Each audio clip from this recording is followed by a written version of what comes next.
Подготвителни работи на место лопата, иако се најавуваше дека од утре Бехтел Јенка ќе почне со градежни работи. Денеска од владата за телевизија 24 велат дека почетокот на реализацијата на договорот значил снимање на теренот и подготовка на кампови за работници и градежни машини.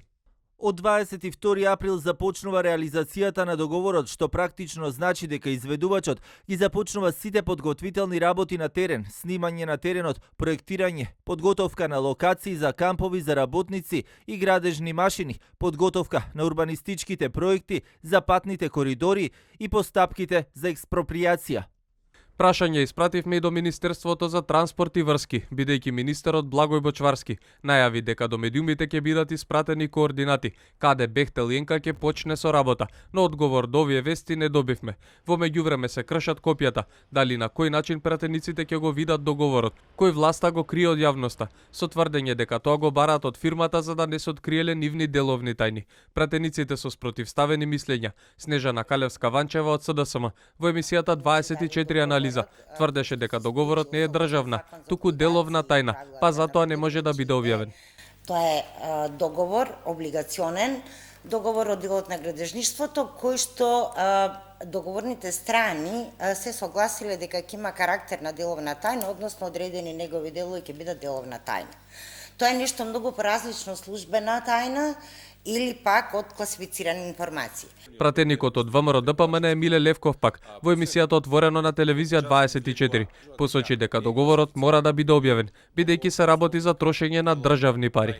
Па ако тргнеме така да ги означуваме со деловна тајна сите договори во кои што фирмите ќе побараат да бидат означени како деловна тајна, практично ќе имаме апсолутна нетранспарентност, односно нема никој никогаш да има увид во тоа како се трошат народните пари.